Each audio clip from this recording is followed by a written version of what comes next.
এই রজব মাস থেকে রমজানের আভাস পাওয়া যায়। এই রমজান মাস থেকে রমজানের আভাস পাওয়া যায়।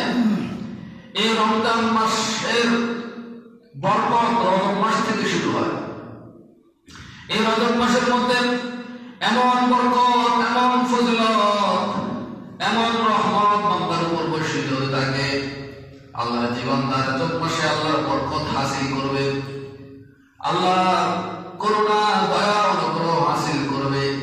সে শাবান মাসও পরিপূর্ণ অর্জন করতে পারবে, রমজানও সে পরিপূর্ণ রমজানের ফজিলত বরকত হাসিল করতে পারবে। আর যে রজব মাসে আল্লাহর বরকত হাসিল করতে পারবে না, শাবান মাসে সে পারবে না, রমজানও গিয়ে রমজানের ফজিলত বরকত হাসিল করতে পারবে না।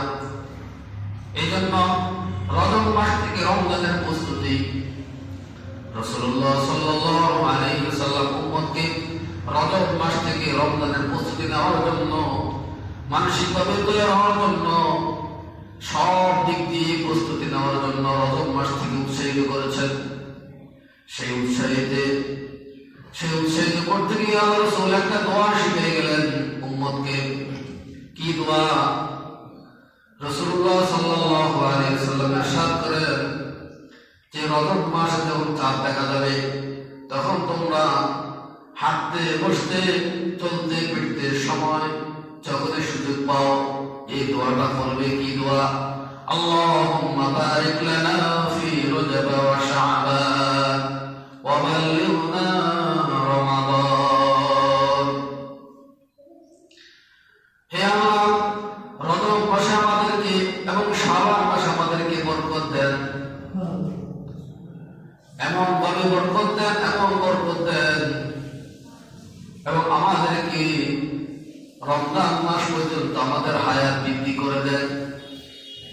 দোস্ত, রজব মাসে আর শাবান মাসে বান্দা যখন আল্লাহর রহম, বরকত, আল্লাহর করুণা, দয়া, অনুগ্রহ পাবে, তখন সেই পরিপূর্ণ রমজানের ফজিলত বরকত হাসিল করতে পারবে। রজব মাসে বিশেষ কোনো আমল নেই। আমল এটাই আল্লাহর হুকুমের প্রতি যত্নবান হওয়া। আমরা দৈনন্দিন 5 ওয়াক্ত নামাজ পড়ব, তাহাজ্জুদের নামাজ পড়ব, ইশরাকের নামাজ পড়ব, আওয়ামের নামাজ পড়ব, অন্যান্য মাসগুলোতে যেভাবে আমরা আমল করি এগুলোই আবার রজব মাসে আমরা ভালো করে যত্নশীল হয়ে, যত্নবান হয়ে আমরা এগুলো আদায় করব আর গুনাহ থেকে বেঁচে থাকবো। কবিরা গুনাহ, সমস্ত কবিরা গুনাহ থেকে বেঁচে থাকবো।